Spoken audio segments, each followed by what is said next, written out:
Graça e paz da parte de nosso Senhor Jesus Cristo seja com você que está me ouvindo neste momento. Queria compartilhar com você uma mensagem da Palavra de Deus que se encontra aqui em Atos dos Apóstolos, capítulo 3. Eu vou ler aqui os versículos 22 e 23, que diz assim, escute. Porque Moisés disse: O Senhor vosso Deus levantará dentre vossos irmãos um profeta semelhante a mim. A ele ouvireis em tudo que vos disser. E acontecerá que toda alma que não escutar esse profeta será exterminada dentre o povo. Essas palavras fazem parte de uma mensagem pregada pelo apóstolo Pedro em Israel. E Pedro aqui está citando Deuteronômio, capítulo 18, versículos 18 e 19, onde podemos ver que é falada aqui uma profecia que Moisés deu a respeito de um homem, de um profeta que haveria de vir ao mundo, de um profeta que devia vir ao mundo. E é interessante que nesse texto aqui de Atos, como também lá em Deuteronômio, é dito que esse profeta seria um homem semelhante a Moisés. Quem era Moisés? Moisés foi um dos maiores profetas e legisladores que Israel já teve. E essa palavra profeta, literalmente, ela significa boca de Deus. Ou seja, Moisés ele era a boca de Deus para Israel no tempo dele, quando ele estava ali à frente do povo de Deus, liderando aquele povo debaixo da unção do poder de Deus. Então esse profeta seria alguém semelhante a Moisés, em que a sua fala, a sua palavra, seria a palavra de Deus. Ele seria também a boca de Deus. Sabemos também quantos sinais Moisés operou com o poder de Deus. Esse profeta também que Moisés está profetizando seria um homem assim, que iria operar e realizar milagres extraordinários. Por exemplo, Moisés ele abriu o Mar Vermelho, podemos dizer assim, né? Claro que foi Deus quem abriu através dele, mas podemos falar que Moisés, pela fé em Deus, na sua atitude de fé, guiando ali o povo de Israel, abriu o Mar Vermelho, teve também aquelas pragas no Egito, certo? Vários sinais ele operou, tirando água da rocha. E esse profeta que haveria de vir seria um homem assim. Mas quem é esse profeta? Quem é este homem? Israel, nos tempos de Pedro, que está pregando essa mensagem, eles aguardavam a vinda desse profeta. Nós podemos ler aqui no Evangelho de João, que ainda um pouco antes, no tempo de Jesus, era perguntado a respeito desse profeta. Por exemplo, João 6,14, quando João Batista aparece pregando, o povo pensa que o profeta que haveria de vir ao mundo, que devia vir ao mundo, era João Batista. E quando eles vão lá falar com ele, perguntam, está lá em João capítulo 1, versículo 21. Perguntaram-lhe, então quem é você, João Batista? Você é Elias, né, aquele que havia sido levado por Deus e não viu a morte?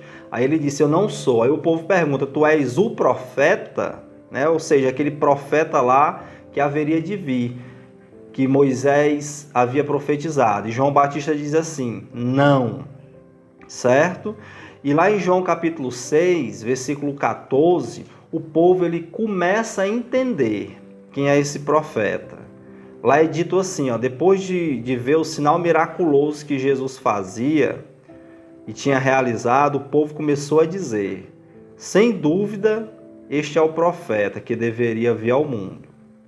Jesus, meu irmão, minha irmã, é esse profeta que deveria vir ao mundo e que veio ao mundo um homem semelhante a Moisés, trazendo ali a mensagem de Deus, a palavra de Deus, trazendo ali a cura, o poder de curar, trazendo em seu nome o poder para que os seus discípulos pudessem realizar maravilhas nesse santo nome, certo? Ele é aquele que haveria de vir. E note o seguinte, na pregação de Pedro, ele citando aqui Deuteronômio, ele diz no versículo 22, Atos 3, 22, que a ele ouvireis em tudo que vos disser. A minha pergunta para você nesse momento, que tem assistido aos meus vídeos, ou que tem ouvido a palavra de Deus, é a seguinte: você tem dado ouvidos ao que Jesus tem falado?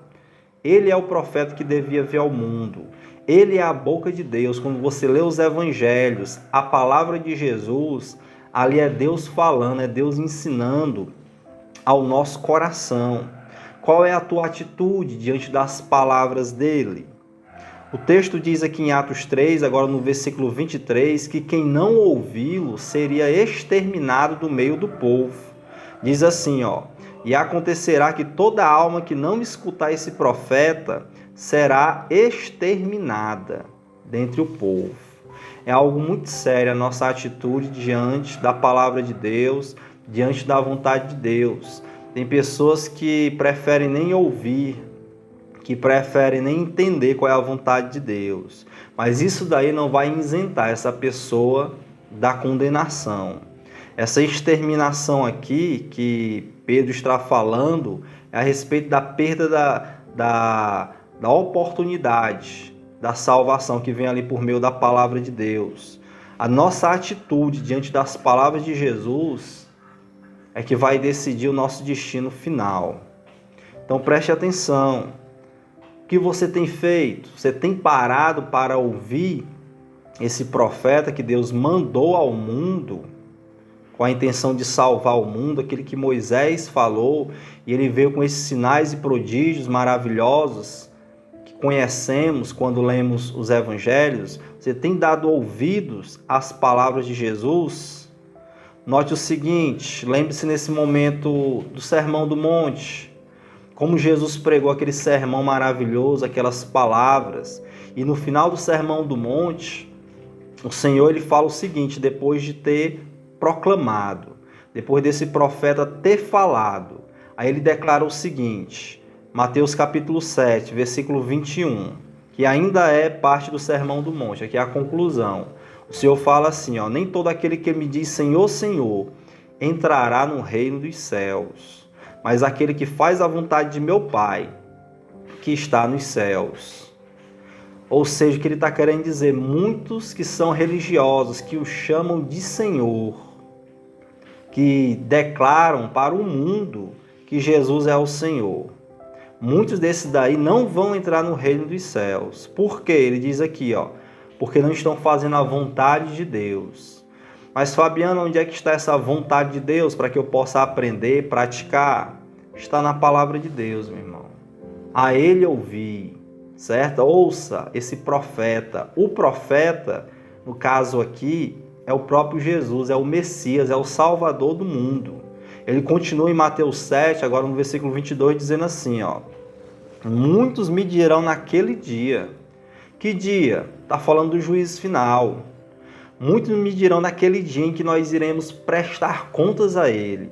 Senhor, Senhor, não profetizamos nós em teu nome?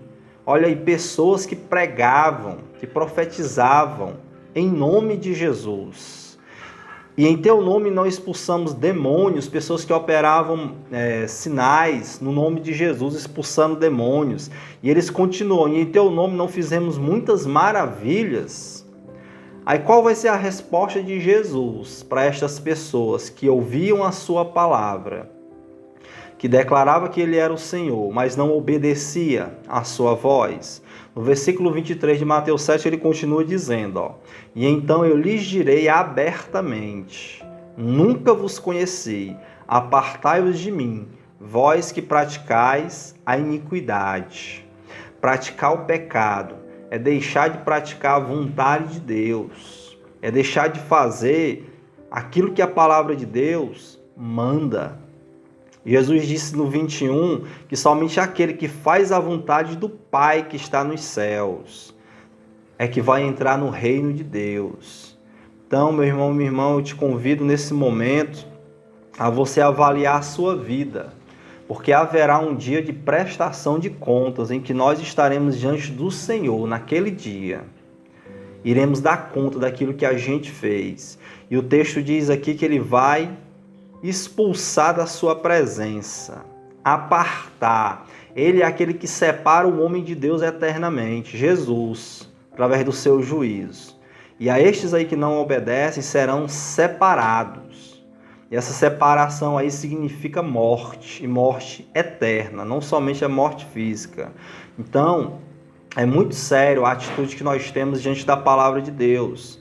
Ainda em Mateus capítulo 7, na continuação desse texto, no versículo 24, ele vai contar aqui a história aqui dos dois construtores. Fala assim, ó: todo aquele, pois, que escuta estas minhas palavras e as pratica, assemelhá-lo-ei ao homem prudente que edificou a sua casa sobre uma rocha. Ele vai dizer aqui: aquele que ouve e pratica é como um homem prudente, um homem sábio, inteligente, que está edificando uma casa, a sua vida sobre a rocha. Que rocha é essa? É a rocha da palavra de Deus.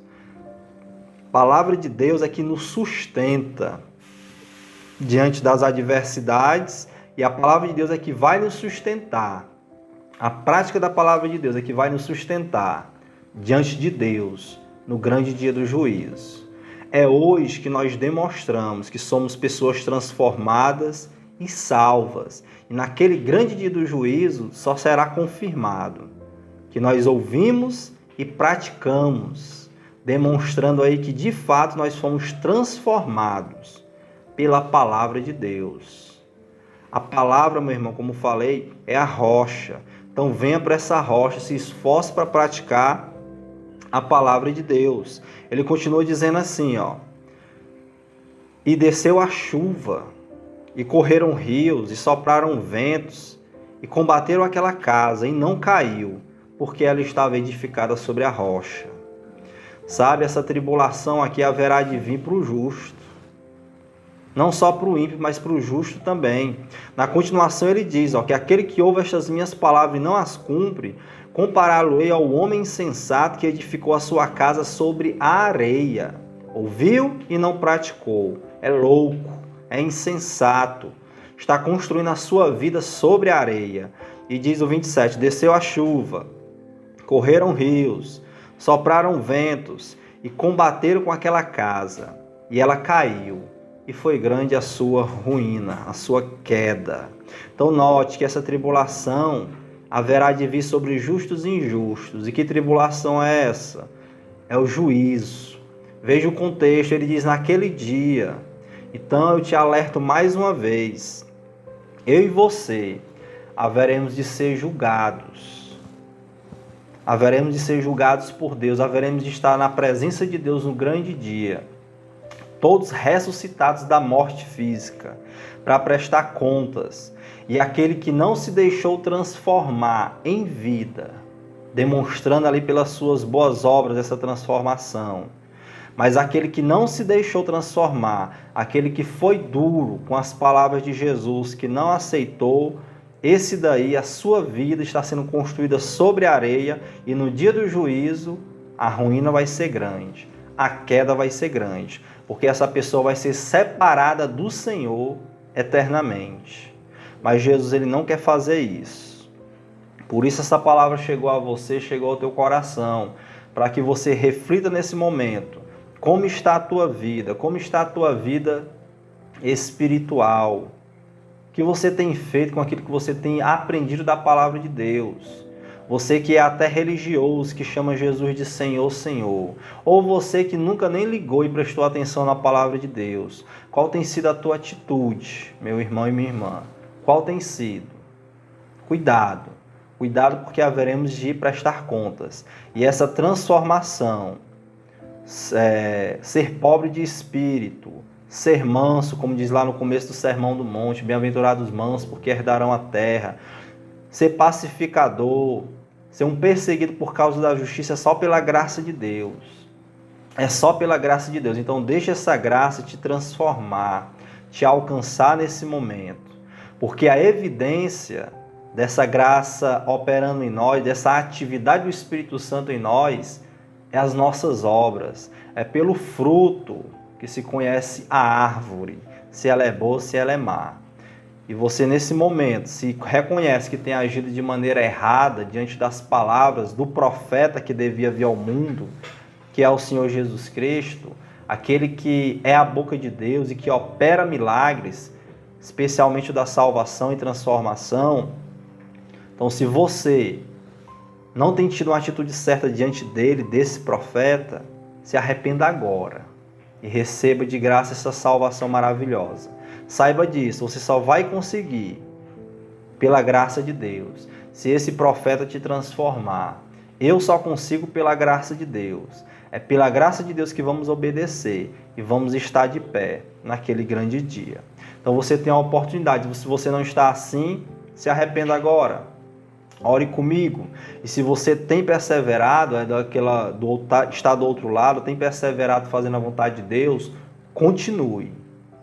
Pois aquele que perseverar até o fim, demonstrando ali que é um salvo, demonstrando que é transformado, aquele que perseverar até o fim é que vai ser salvo, como disse nosso Senhor Jesus Cristo. Amém? Te convido a fechar os teus olhos nesse momento e a orar comigo em nome de Jesus.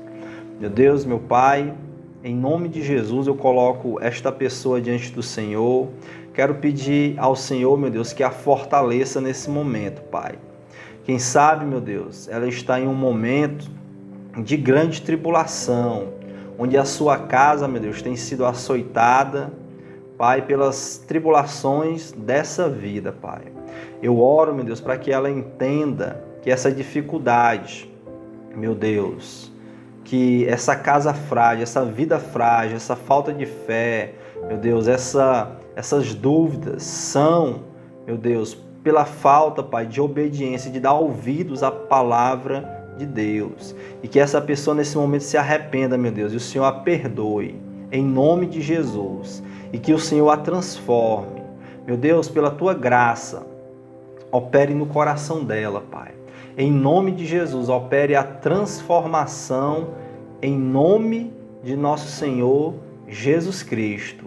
Para que quando ela chegar, meu Deus, assim como eu vou chegar, naquele grande dia, Pai, no grande dia da grande tribulação, no juízo de Deus, quando estivermos perante o Senhor prestando contas nessa tribulação, Pai, a gente venha estar em pé.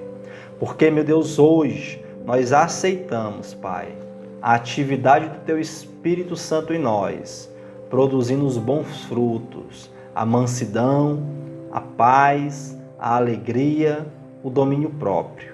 Meu Deus, nos levando a Te obedecer. Meu Deus, faz assim. Abençoe a vida desta pessoa. Abençoe a minha vida. Abençoe a vida daquele que tem perseverado, meu Deus, para que ele continue a perseverar até o fim, não deixando as tribulações dessa vida desanimá-lo. Meu Deus, para que na grande tribulação daquele dia, Pai, do juízo, ele não venha, meu Deus, ser separado de Ti eternamente. Faz assim, Pai. Em nome de Jesus eu oro e Te agradeço, em nome de Jesus. Amém? Que Deus continue te abençoando, em nome de Jesus. Amém.